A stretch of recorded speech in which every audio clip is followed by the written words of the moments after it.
त्रिभुवन मालिकेच्या आजच्या भागामध्ये आपण पाहणार आहोत की आता इकडे गिरिजा आणि रुद्र मंदिरामध्ये असतात. तेव्हा गिरिजा म्हणत असते, रुद्र, माझं तुमच्यावर खूप प्रेम आहे आणि काही जरी झालं तरीसुद्धा मी तुम्हाला माझ्या ह्या वचनामध्ये, ह्या प्रेमामध्ये अजिबात अडकून ठेवणार नाही. रुद्र, मी तुमच्या प्रेमात कधी पडले, हे कधी झालं, हे माझं मलाच माहिती नाही आहे. रुद्र, पण मी खरं सांगते.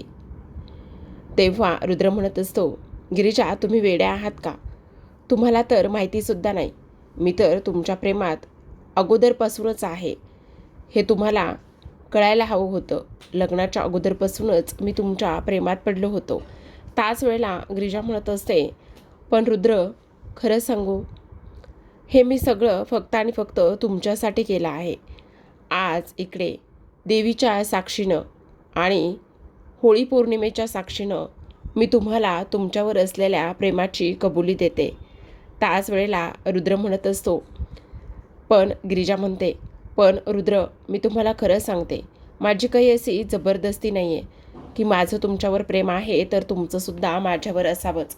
तेव्हा मात्र रुद्र आता हसायला लागतो आणि म्हणत असतो, गिरिजा, तुम्ही हे काय बोलताय? अहो, तुमच्या प्रेमाची मला जबरदस्ती कशी काय होऊ शकते? अजिबातच नाही. मी तर तुमच्या प्रेमात कधीच पडलेलो आहे. हे तुम्हाला मी काही नव्याने सांगायला हवं आहे का गिरिजा?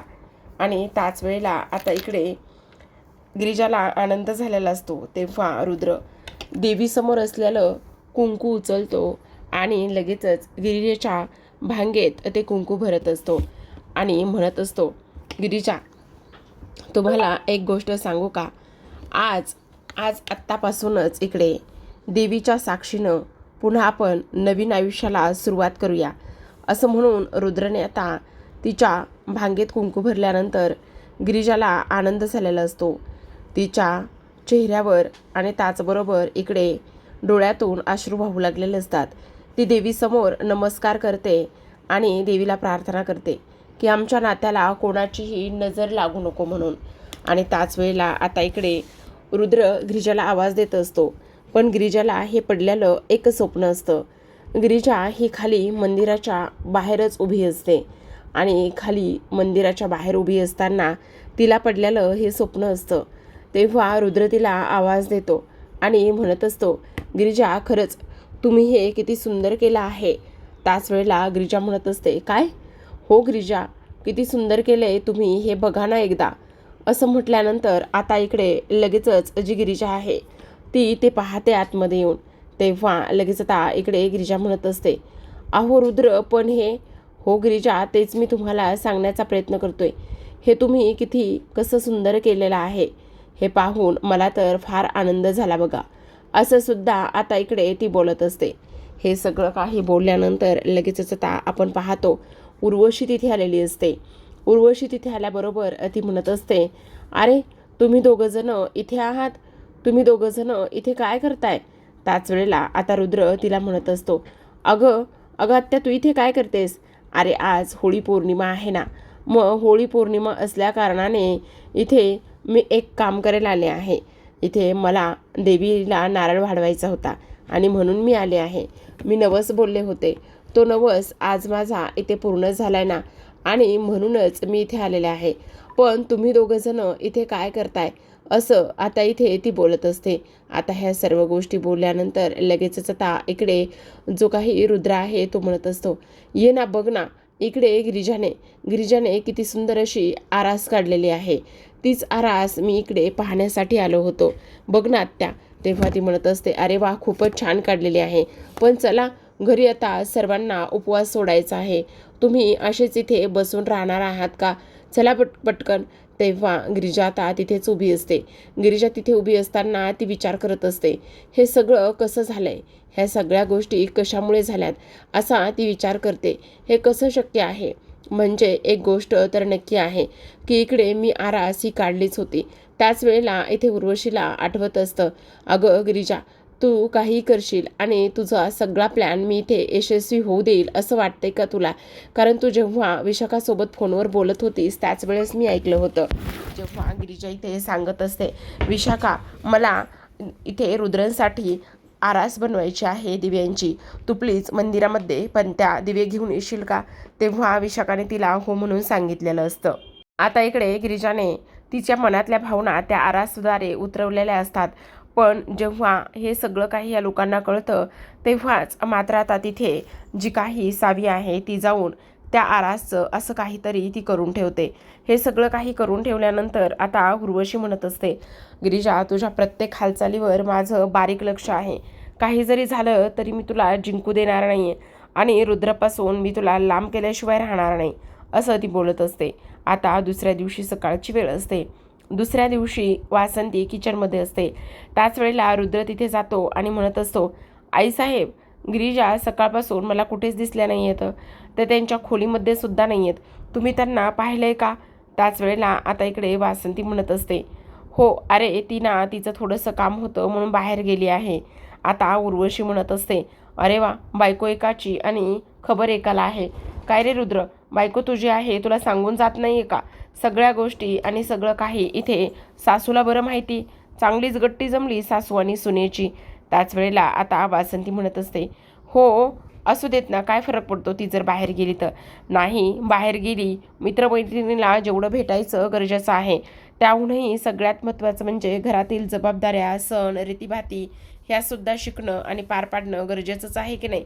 त्याच वेळेला वासंती म्हणत असते, हो वंस, पण काहीतरी महत्त्वाचं काम असेल म्हणूनच गेली असेल ना बाहेर. रुद्र, हे काही बरं नाही आहे बरं का. आता सावी तिथे आलेली असते. सावी आल्यानंतर म्हणत असते, पण आज सण आहे, मग सणाचं ही गिरिजा कशी काय बाहेर जाऊ शकते तेच काही कळत नाही आहे. आता मात्र सावी आल्यामुळे रुद्र म्हणत असतो, नाही नाही आईसाहेब अगदी बरोबर बोलत आहेत. खरं तर इकडे त्यांचं काहीतरी महत्त्वाचं काम असेल ना म्हणूनच त्या बाहेर गेल्या असतील.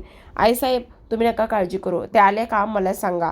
आणि तेव्हा लगेच आता इकडे रुद्रने गिरिजेची बाजू घेतल्यानंतर इथे वासंतीला आनंद झालेला असतो. दुसऱ्या बाजूला आपण पाहतो की आता गिरिजा इकडे सगुणाकडे गेलेली असते. सगुणाकडे गेल्यानंतर इकडे ती म्हणत असते, अगं सगुणा मावशी, तू हे काय करून बसलीस? तू आईंना एवढं सगळं काही कसं काय बोलू शकतेस? काल तू त्यांच्यावर सरळ सरळ एवढे आरोप केलेस. अगं त्यांना किती वाईट वाटलं त्या गोष्टीचं, तुला कळतंय का? तू अशी कशी बोलू शकतेस गं? ह्या सगळ्या गोष्टी एकदा तरी त्यांच्या मनाचा विचार करायला हवा होतास की नाही? त्याच वेळेला आता इकडे सगुणा म्हणत असते, हो का? आणि तिनं माझ्या मनाचा विचार केलाय का?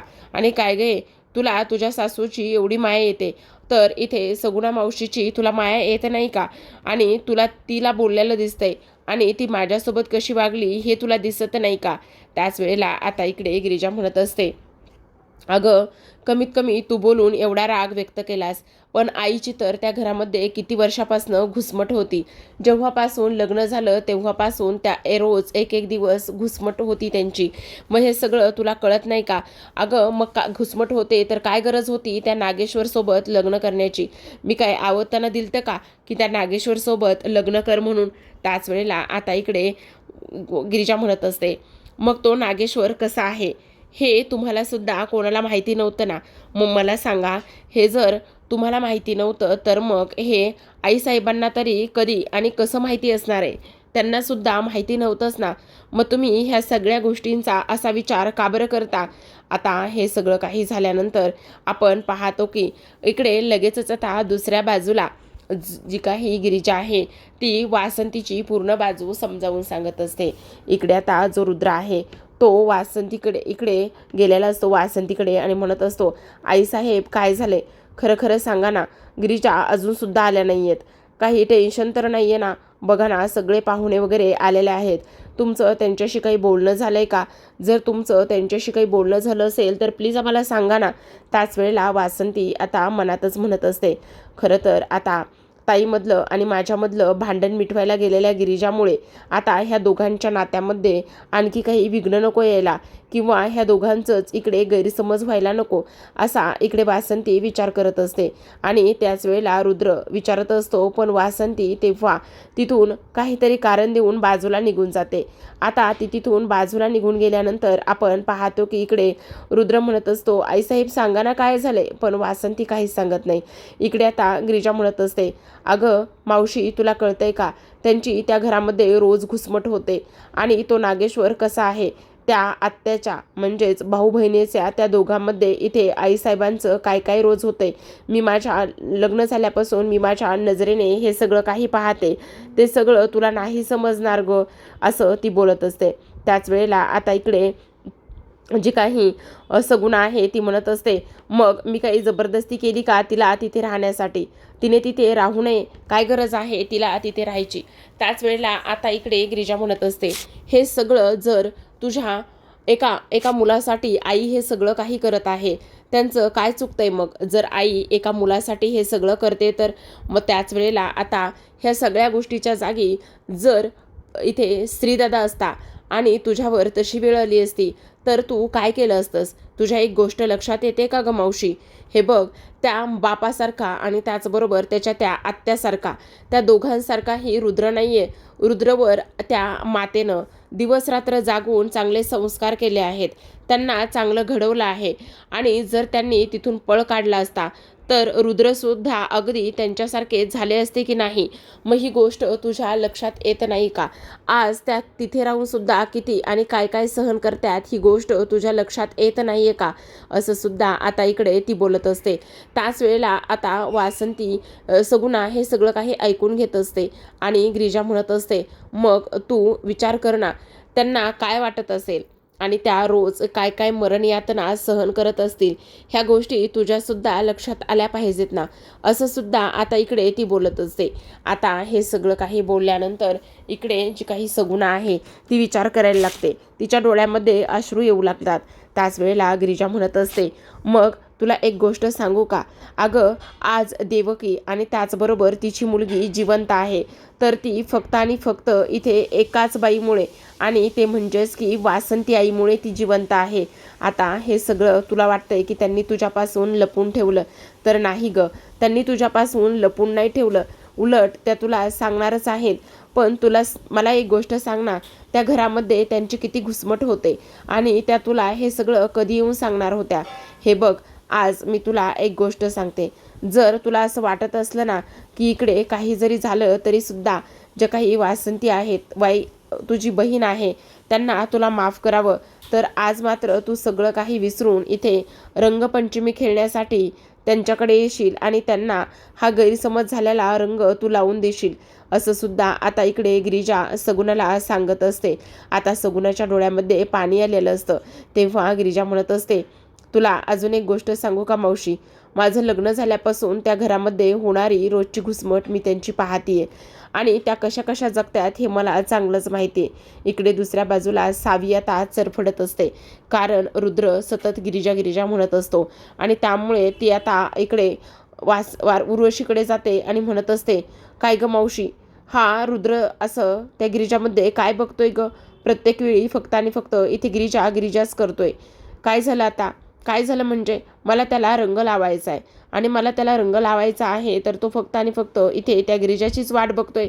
मला तर फार राग येऊ लागलेला आहे. आता काय करायचं? असं काय केलंय ग त्या गिरिजाने रुद्रसाठी? तर हा प्रत्येक वेळी इकडे त्या गिरिजाचाच मागे लागलेला असतो, तेच मला काही कळत नाही. त्याच वेळेला आता इकडे मावशी, तू जे काही प्लॅन करतेस, जे काही डाव करतेस ना, ते तर पूर्ण फ्लॉपच होत आहेत. त्याच वेळेला आता ती ओरडत असते आणि म्हणत असते, कोणाशी बोलतेस हे सगळं काही? तू कोणाशी बोलतेस याचा विचार कर. तू माझ्याशी बोलतेस, कळलं? आणि लायकीत राहायचं, समजलं? हे काही असं एका दिवसात तू त्याच्या मागे पुढे करशील आणि स्वप्न बघशील की त्याच्याकडून रंग लावून घ्यायचा आहे, तर त्याच्याकडून जर रंग लावून घ्यायचा आहे तर त्यासाठी काहीतरी करावं लागणार आहे का नाही? का फक्त इथे बसूनच ह्या सगळ्या गोष्टी होणार आहेत? त्याच वेळेला आता ती म्हणत असते, मी करते ना. काय करतेस? इथे माझ्यासोबत येऊन अशा पद्धतीने बोलतेस, एवढंच करतेस, याच्या पलीकडे तू काहीच करत नाही आहेस, असं आता ती इथे बोलत असते.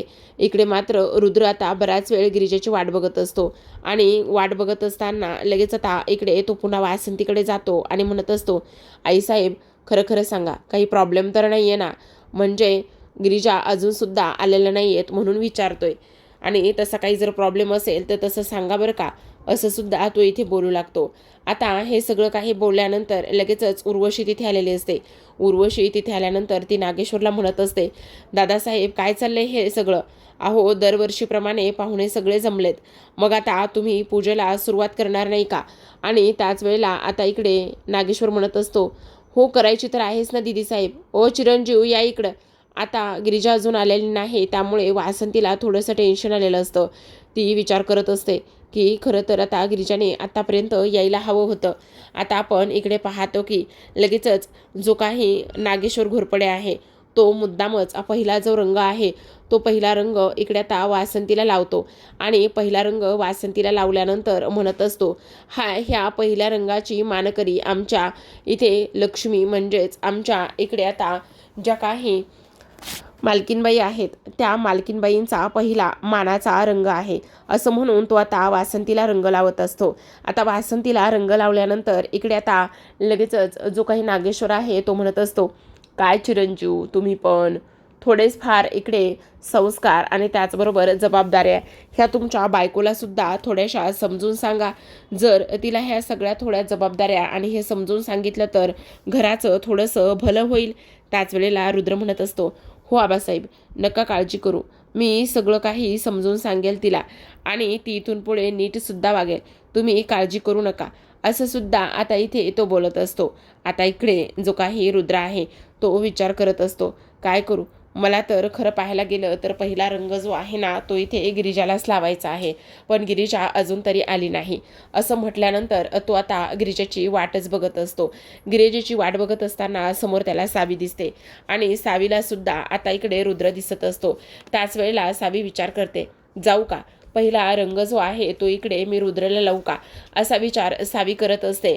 आणि त्याच वेळेला आता वासंतीला सगळ्या गोष्टी समजत असतात की अजून तरी इकडे गिरिजा आली नाही आणि गिरिजा आत्तापर्यंत इथे यायला हवी होती. आता इकडे नागेश्वर म्हणत असतो, हे बघा दिदीबाई मी काय म्हणतो ते जरा ऐका. आता इकडे हे चिरंजीव आहेत ना, तोपर्यंत मी आतमध्ये जातो आणि त्या प्रभासकडून सत्य जाणून घेण्याचा प्रयत्न करतो, म्हणजे ह्या सगळ्या प्रॉपर्टीची खरी वारसदार मुलगी कोण आहे आणि त्याने तिला कुठे लपून ठेवलं आहे, ह्या सगळ्या गोष्टी मी इथे जाणून घेण्याचा प्रयत्न करतो. तुम्ही थोडंसं इकडे लक्ष द्या, असं इकडे तो बोलतो. आणि तेव्हा इकडे उर्वशी त्याला म्हणत असते, चालेल ठीक आहे, तुम्ही अजिबात काळजी करू नका, तुम्ही तुमचं काम करा, मी इकडे ह्या सगळ्या गोष्टीकडे लक्ष देते. आता इकडे पुढील भागामध्ये आपण पाहूयात, जी काही गिरिजा आहे ती आलेली असते आणि तिने रंग घेतलेला असतो आणि तो रंग ती आता रुद्रला लावायला निघालेली असते. जेव्हा तो रुद्रकडे जात असते त्याच वेळेला सावी तिथे येते आणि सावी म्हणत असते, हा हक्क अजिबात तुझा नाही आहे, रुद्रला रंग लावायचा हक्क फक्त आणि फक्त इथे माझाच आहे, असं ती इथे बोलते. आणि त्याच वेळेला आता गिरिजा तिला ठणकावून सांगत असते, रुद्र माझे पती आहेत, मी त्यांची हक्काची बायको आहे, मग पहिला रंग ते माझ्याकडूनच लावून घेतील, तुझा काय संबंध आहे? असं म्हणता क्षणी सावी ती रंगाची डिश अशीच उधळून लावते. उधळून लावल्यानंतर जो काही रंग उधळलेला असतो तो रंग मात्र इकडे रुद्राच्या अंगावर जाऊन पडतो. पण गिरिजाला हे माहिती नसतं. आता गिरिजाचा मूड ऑफ होतो. तेव्हा रुद्र गिरिजाकडे येतो आणि म्हणत असतो, काय झाले?